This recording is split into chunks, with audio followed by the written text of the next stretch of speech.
नमस्कार। जय श्री कल्याण। श्री कल्याण शक्तिपीठ मैया धाम ऋषभ देव की ओर से मैं चैतन्य रावत आप सभी भक्तों का इस चैनल पे हार्दिक स्वागत एवं अभिनंदन करता हूँ एवं आशा करता हूँ आप सभी भक्त स्वस्थ एवं सकुशल होंगे। श्री कलाजी राठौड़ की महिमा का गुणगान करने के उद्देश्य से इस चैनल का निर्माण किया गया है। कलाजी महाराज की शक्ति, उनकी महिमा जन जन तक, घर घर तक पहुंचे, यही हमारा ध्येय, यही हमारा उद्देश्य और यही हमारा कर्म है। सभी भक्त भांति भांति नाना नाना प्रकार से अपने आराध्य की इष्ट देव श्री कलाजी महाराज की सेवा पूजा आराधना करते हैं।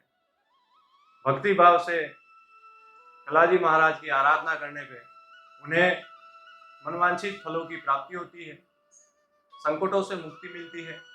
यम यम चिंतते कामम तम तम प्राप्नोति निश्चितम। कलाजी महाराज की आराधना के अंदर मैंने अभी ये जो शब्द कहे ये बिल्कुल सटीक एवं सत्य बैठते हैं।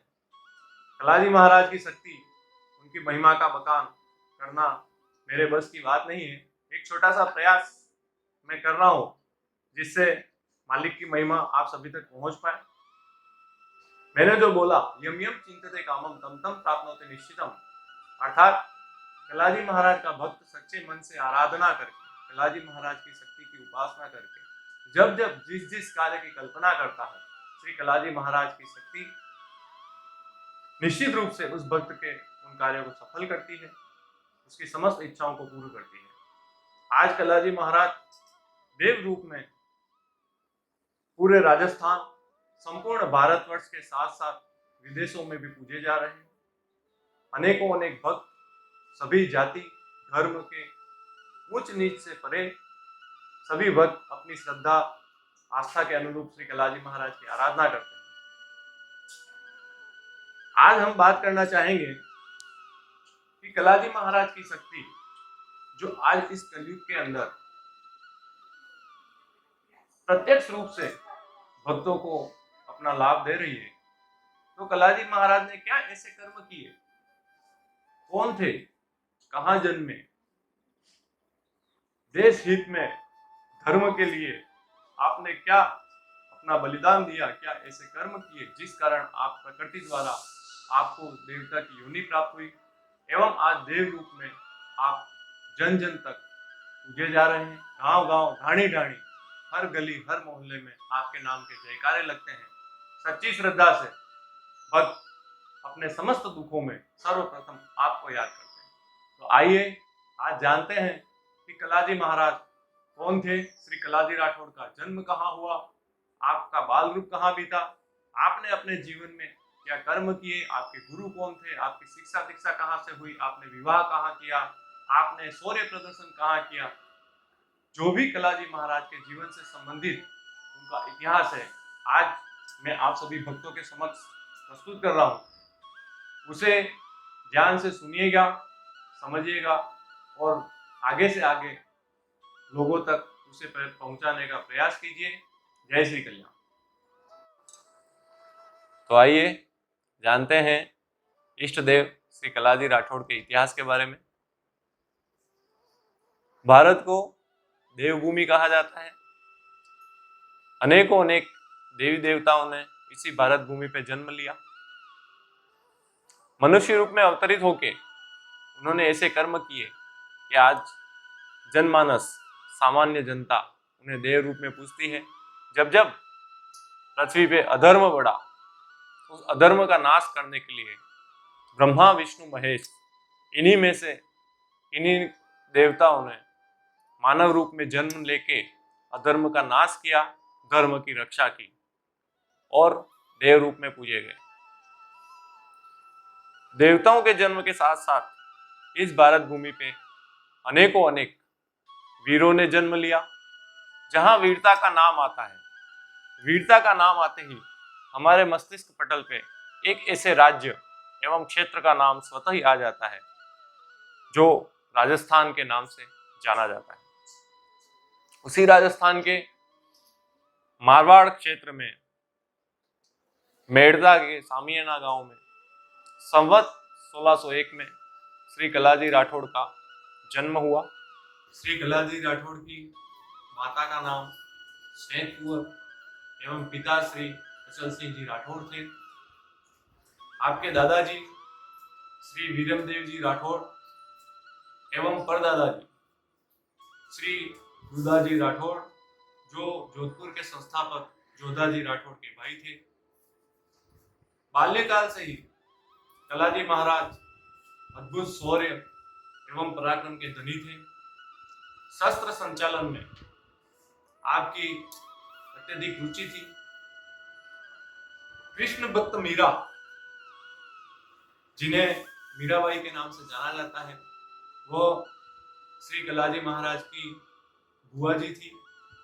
बाल्यकाल भक्तिमती मीरा के सानिध्य में गुजरा।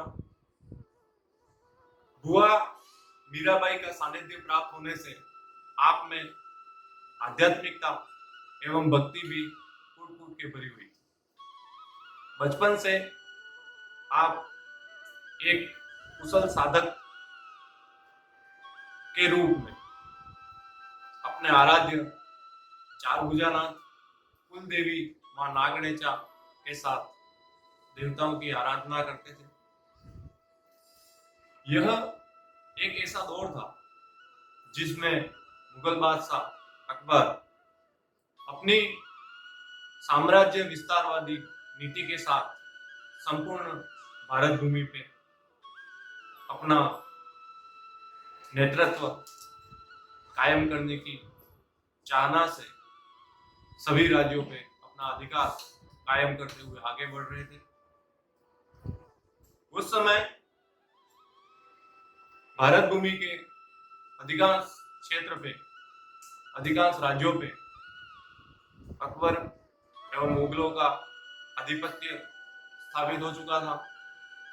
एकमात्र क्षेत्र मेवाड़ ऐसा था जो मुगलों की अधीनता से, या यूं कहें कि मुगलों की अपनी पकड़ से बहुत दूर था।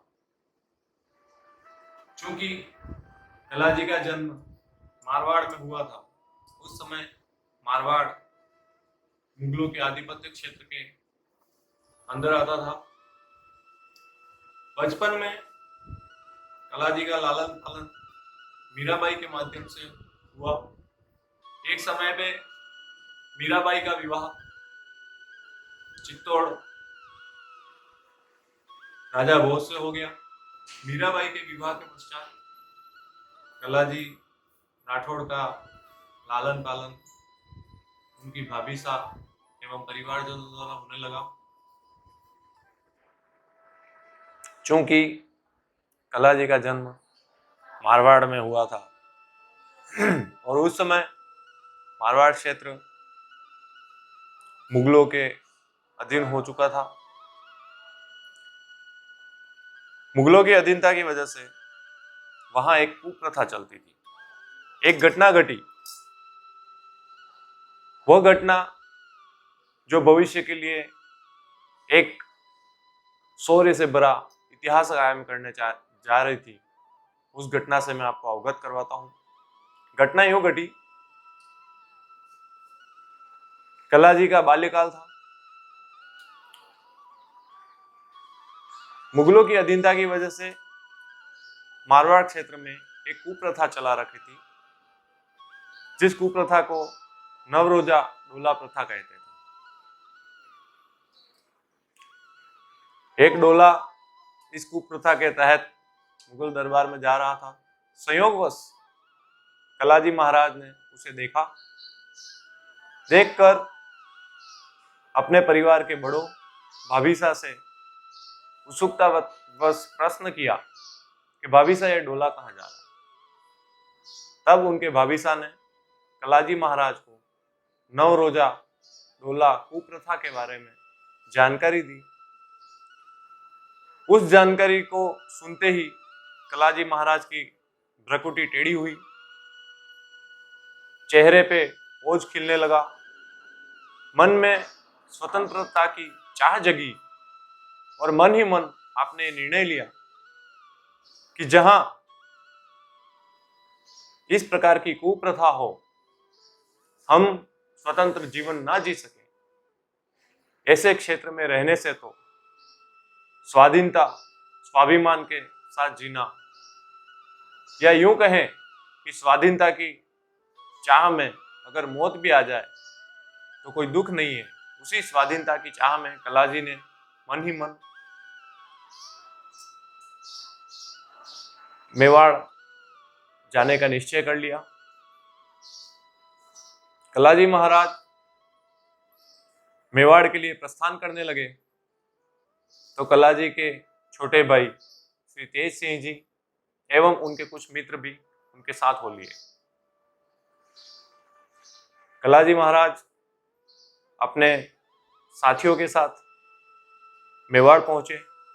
उस समय चित्तौड़ मेवाड़ माना जाता था। चित्तौड़ के किले पे मेवाड़ राजघराने का शासन हुआ करता था और मेवाड़ के जो सेनापति, सेनाध्यक्ष श्री जयमल जी राठौड़ थे, वह रिश्ते में श्री कलाजी महाराज के ताऊजी लगते थे। कलाजी महाराज अपने साथियों के साथ चित्तौड़ पहुंचे।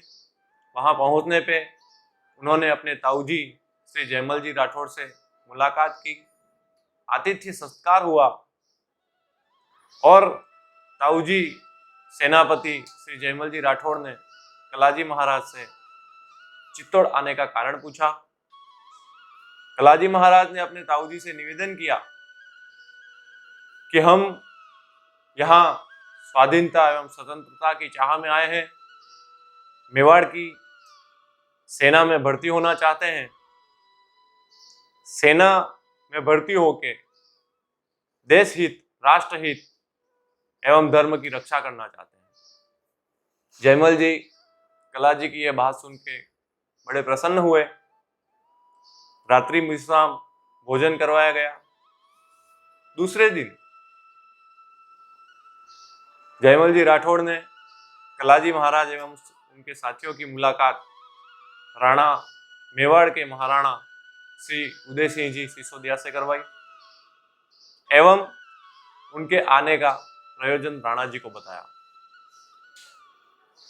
राणा जी भी बड़े खुश हुए क्योंकि उस समय चारों तरफ अकबर की साम्राज्य विस्तारवादी नीति के बारे में चर्चा थी। राणा उदय सिंह जी भी इस बात से भलीभांति परिचित थे कि आज नहीं तो कल इसका सामना मेवाड़ से होना ही। उसी को देखते हुए राणा उदय सिंह जी ने कलाजी को मेवाड़ की सेना में शामिल करने का निर्णय लिया। मेवाड़ के महाराणा कलाजी महाराज की अद्भुत कदकाठी, चेहरे की ओजस्विता, उनके शौर्य पराक्रम एवं देशभक्ति की भावना से अत्यंत प्रभावित हुए।